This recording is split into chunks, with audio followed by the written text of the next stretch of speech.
Today, I would like to discuss about the embryology of the nervous system. Let's begin.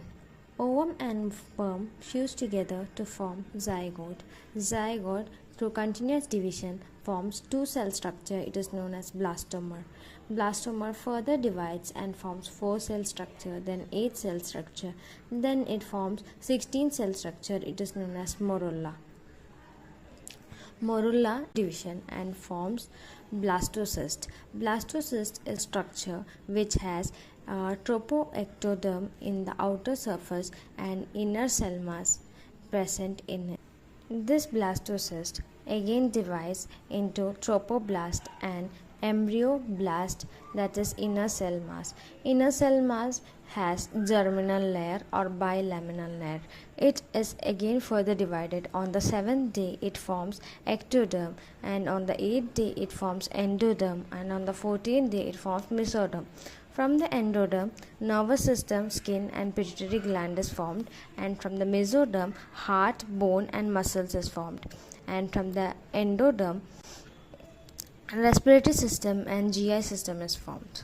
अभी जो तीनों layer form हुआ है, ectoderm, mesoderm और endoderm, उसमें से कैसा सेंट्रल नर्वस सिस्टम और पेरिफेरल नर्वस सिस्टम कैसा बनता है ये देखते हैं। मेसोडर्म में न्यूट्रोकॉर्ड रहता है। वो न्यूट्रोकॉर्ड क्या करते हैं, कंटिन्यूस सिग्नल सेंड करते हैं एक्टोडर्म को। इसका वजह से एक्टोडर्म थिकनिंग हो जाता है एक्टोडर्म का, और न्यूरल प्लेट फॉर्म हो जाता है थिकनिंग का वजह से। न्यूट्रोकॉर्ड क्या करते हैं, कंटिन्यूस सिग्नल देते रहेगा एक्टोडर्म को, उसका वजह से invasion of the ectoderm occur.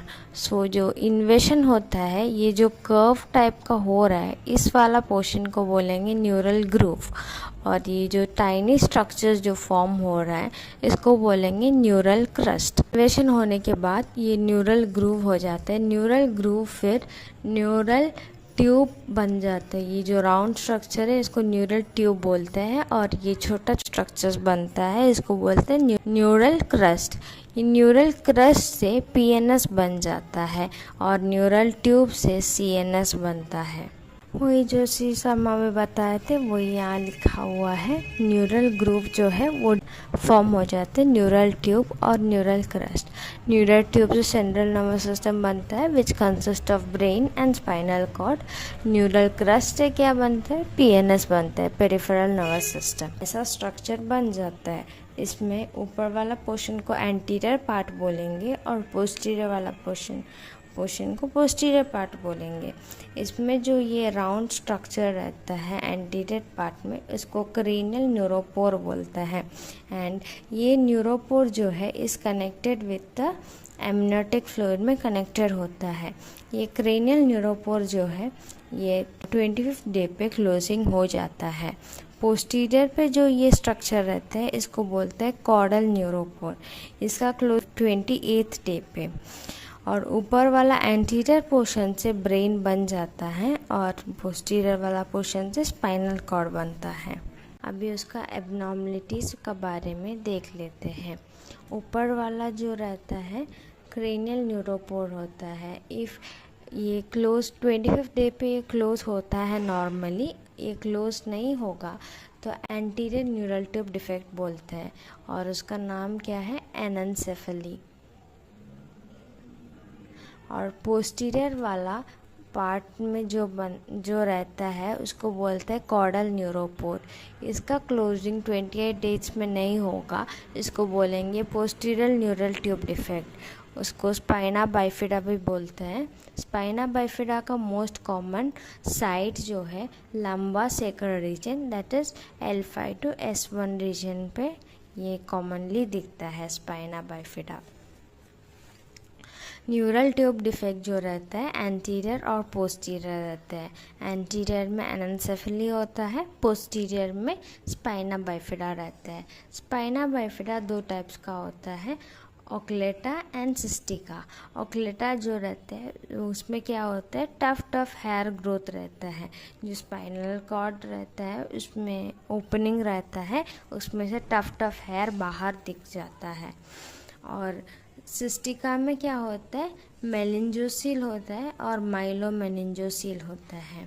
अभी न्यूरल ट्यूब डिफेक्ट का कॉजेस के बारे में जानते हैं।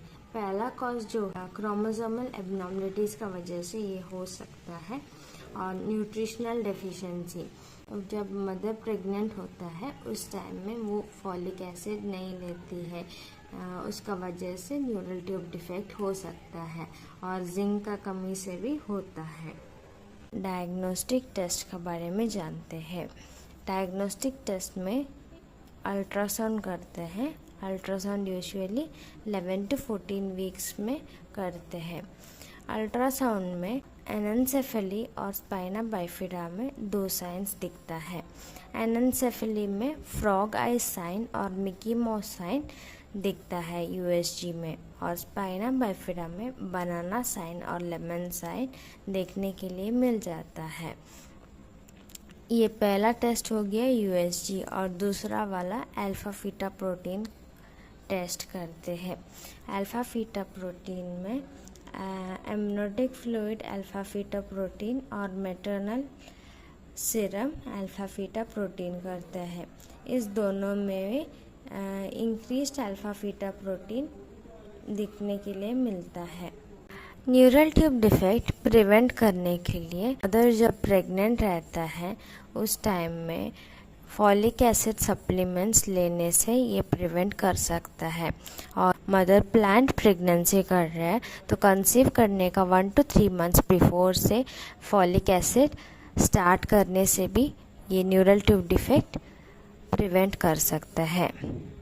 I hope so embryology of nervous system आप लोग को क्लियर हो चुका होगा।